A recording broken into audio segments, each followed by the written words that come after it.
हिंदी भाषी क्षेत्रों में बड़े पैमाने पर हमने लोगों को लगाया है। महाराष्ट्र में भी लोग फुले शाहू अंबेडकर की विचारधारा को अपनाकर बड़े पैमाने में लगेंगे।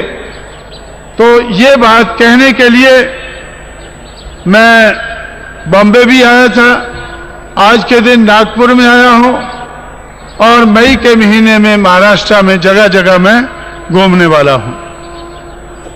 तो साथियों, इस विचारधारा को अपनाकर हम लोग एमएलए बन सकते हैं, एमपी बन सकते हैं, सरकारें बना सकते हैं। ये भरोसा दिलाने के लिए मैं महाराष्ट्र में आपके पास आया हूं।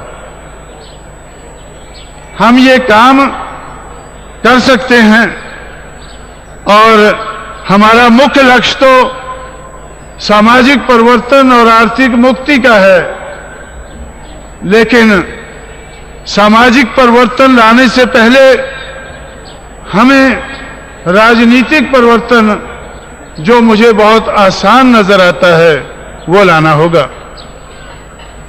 राजनीतिक परिवर्तन हम आसानी से ला सकते हैं और राजनीतिक परिवर्तन से ही दूसरा परिवर्तन आने लग जाता है।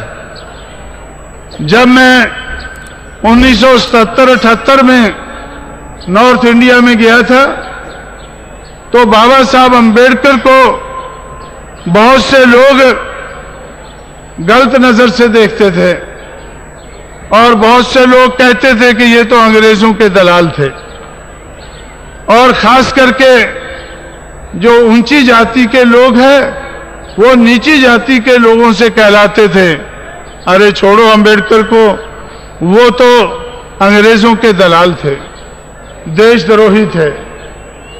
तो इस किस्म की बातें आपने तो महाराष्ट्र में 1930, 31, 32 में बहुत सुनी होगी, उसके बाद में भी सुनी होगी, लेकिन 1976-77 में उत्तर भारत में मैंने ये बातें सुनी।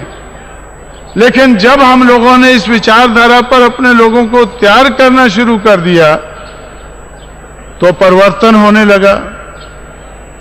तब परिवर्तन होने लगा, जो अंबेडकर को जो लोग अंग्रेजों के दलाल कहते थे या देशद्रोही कहते थे, तो वो लोग उनकी सराहना करने पर मजबूर हुए।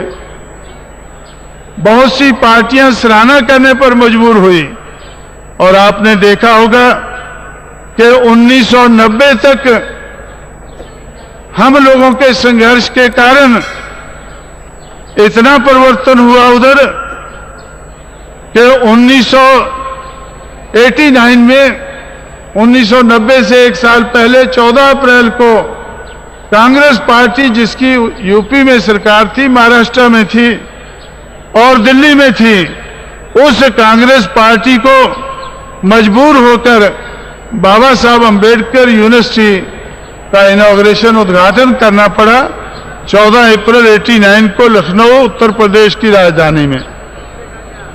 और 1990 में हम लोगों ने अपने समाज को तैयार करके, बहुजन समाज को तैयार करके हर पार्टी में कंपटीशन लगा दिया।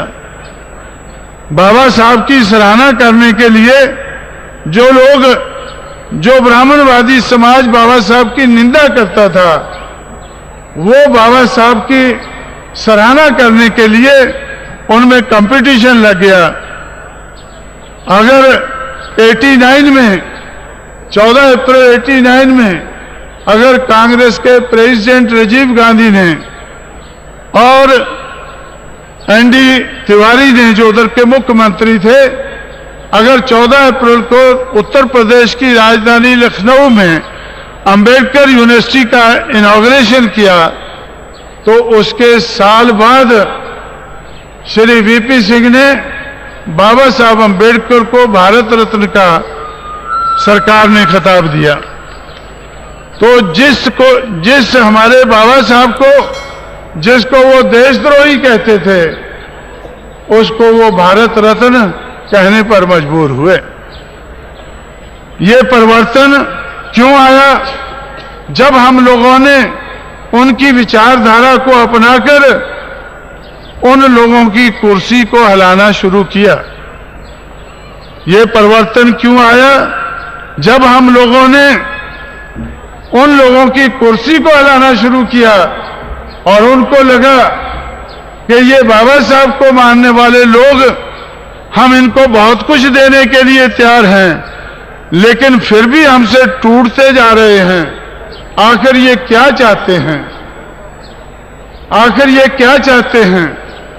तो बाबा साहब को मानने वाले साधारण लोग भी कहने लगे कि उत्तर प्रदेश में हम सत्ता की चाबी चाहते हैं। बाबा साहब को मानने वाले लोग, साधारण लोग भी कहने लगे कि हम सत्ता की चाबी चाहते हैं। यूनिवर्सिटी से काम नहीं चलेगा, ये तो हम सत्ता हासिल करके सब कुछ कर लेंगे। हम सत्ता की चाबी चाहते हैं, तो वो देने के लिए वो तैयार नहीं थे। सत्ता की चाबी को छुपाने के लिए उन लोगों को क्या क्या नहीं करना पड़ा। उन लोगों को अपने रवैये में बड़ा भारी परिवर्तन करना पड़ा।